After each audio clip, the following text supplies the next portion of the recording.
மதிப்பிற்குரிய பாடசாலையின் அதிபர், ஆசிரியர்கள் மற்றும் அன்பான மாணவர்கள் அனைவருக்கும் இந்நேர காலை வணக்கம்.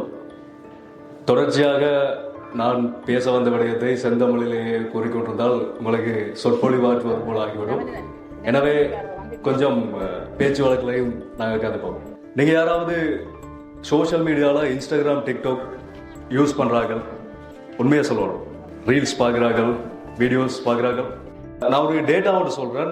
இலங்கையோட சிறுவர்கள் மற்றும் பெண்கள் விவகார அமைச்சகம் தெரிஞ்சிருக்கும். அவையால் ஒரு டேட்டா ஒன்று வெளியிடப்பட்டது. இலங்கைக்குள்ள 40% மேற்பட்ட 18 வயசுக்கு கீழே இருக்கிற ஸ்கூல் மாணவர்கள் கடுமையான மன அழுத்தத்துக்கு உள்ளாகி இருக்கிறார்கள். அதாவது 4 பேர்ல ஒரு ஆள் கடுமையான டிப்ரெஷனுக்கு உள்ளாகி இருக்கிறார்கள். யாராவது நீங்க டிப்ரெஷன் ஃபீல் பண்ணிருக்கிறீங்களா? லோன்லியா, தனிமையில இருந்து, இல்லாட்டி ஒரு ஆங்ஸைட்டி மாதிரி, ஒரு பயமான ஒரு உள்ளுணர்வு மாதிரி அப்படி தான் ஃபீல் பண்ணிருக்கிறீங்களா? சில பேருக்கு தெரியாம கூட இருக்கலாம். இது உலகளவில் பார்க்க போனீங்கன்னு சொன்னா இந்த எண்ணிக்கை இன்னும் அதிகமா இருக்குது. கட்டாயமா நீங்க உங்களோட போன் இல்லாட்டியும் அப்பா அம்மாவோட போன்லயாவது சோஷியல் மீடியா பயன்படுத்தக்கூடியவர்கள் இருப்பீங்க.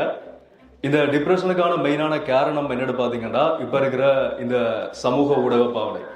நான் ஒரு social media content creator. Social மீடியாவில் இருந்தாலும் நான் சொல்றேன், இன்ஸ்டாகிராம், டிக்டாக் இது ரெண்டுமே ஸ்கூல் படிக்கிற வயசுல இல்லாட்டி அதுக்கு பிறகு வரக்கூடிய வயசுல எல்லை இல்லாம போச்சுன்னு சொன்னா அது ரெண்டுமே ஆபத்தானது. நீங்க நியூஸ்ல கேள்விப்பட்டிருப்பீங்க, ஆஸ்திரேலியா, யூகே இந்த மாதிரியான நாடுகள்ல 18 வயசுக்கு கீழே யாருமே சோஷியல் மீடியா பயன்படுத்தக்கூடாதுன்னு சொல்லி அந்த நாடுகள், இந்த அரசாங்கங்களே அதை பேன் பண்றதை கேள்விப்பட்டிருப்பீங்க. அந்த இடத்துக்கு மிக மோசமான ஒரு ஆபத்தை விளைவிக்கக்கூடியதுன்னு சொல்லி கூட சொல்லலாம்.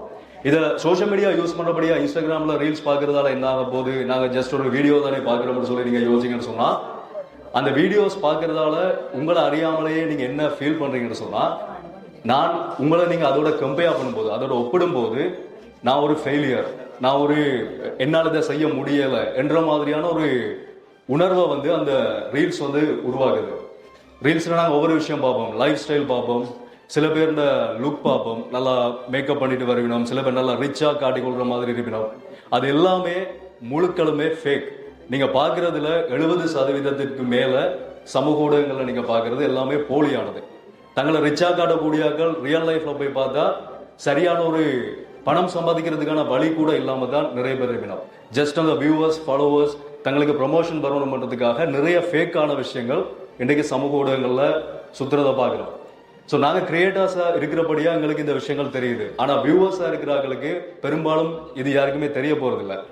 இதனால என்ன ஆகும், உங்களுக்கு என்ன பாதிப்பு வரும்னு சொன்னா, ஒன்று டிப்ரெஷன் வரும், ரெண்டாவது ஒரு இன்செக்யூரிட்டி ஒன்று வரும். நீங்க பயப்பட ஆரம்பிப்பீங்க. லைஃப்ல நான் தோத்து போயிருவனோ, என்னால இந்த இடத்துக்கு போக முடியாதோ, எவ்வளவு பணம் சம்பாதிக்க முடியாதோ, இந்த மாதிரியான ஃபீல் சின்ன வயசுலயே உருவாகிடும். அதே மாதிரி இன்ஸ்டன்ட் சக்சஸ், இன்ஸ்டன்ட் மணி. நாங்க ரீல்ஸ் எல்லாமே ஸ்க்ரோல் பண்ணி கொண்டிருக்கிறோம். ஜஸ்ட் ஒரு 3 நிமிஷம், ஒரு 60 செகண்ட் அந்த மாதிரியான ரீல்ஸை பார்க்க எங்களுக்கு இன்றைக்கு உலகம் சரியான வேகமா இருக்குது. எங்க என்ன நடந்தாலும் எங்களுக்கு உடனடியாக போன்ல பார்க்கக்கூடிய மாதிரி இருக்குது. அதே வேகத்தை எங்களோட லைஃப்லையும் நாங்கள் எதிர்பார்க்க ஆரம்பிக்கிறோம். காசு சம்பாதிக்கணும்னா உடனே எனக்கு காசு வரணும். அதே மாதிரி சக்சஸ் சொன்னா எனக்கு உடனடியாக காசு வரணும். அதுக்கான ஒரு டைம் ஒன்று இருக்குது, அந்த ப்ரொசஸ் டைம் ஒன்று இருக்குது தானே. அதை கொடுத்தா தான் எங்களால அந்த சக்சஸையோ பணத்தையோ சம்பாதிக்க முடியும். உடனடியாக வர சக்சஸா இருந்தாலும் சரி, பணமா இருந்தாலும் சரி, அது உடனே எங்களை விட்டு போயிடும். அது வாரத்துக்கான ப்ரொசஸ் கட்டாயமாக கொடுத்த மட்டும் சொன்னா தான் எங்களால அதை ஃபீல் பண்ண முடியும். ஸோ நான் சொல்ற விஷயம் என்னன்னு சொன்னா, முடிஞ்சா நான் ஒரு கிரியேட்டரா சொல்றேன், முடிஞ்சா நீங்க இன்றைக்கே போய் நீங்க யாராவது இன்ஸ்டாகிராம், டிக்டாக் யூஸ் பண்றீங்கன்னு சொன்னா தயவு செய்து அன்இன்ஸ்டால் பண்ணிருங்க. யூடியூப் அது ஒரு நல்ல சொல்லப்போன ஒரு டீச்சர் மாதிரி. நிறைய பேர் அந்த யூடியூப்ல லேர்ன் பண்ணி கொண்டிருக்கிறார்கள் நிறைய விஷயங்களை. ஆனா நாங்க எதை சர்ச் பண்றோம்ன்றதான் நாங்க மெயினான விஷயம். யூடியூபா இருந்தாலும் சரி, எந்த சமூக ஊடகமா இருந்தாலும் சரி, நாங்க என்னத்தை சர்ச் பண்ணி எதை பார்க்கிறோம்ன்றதான் மெயினான விஷயம்.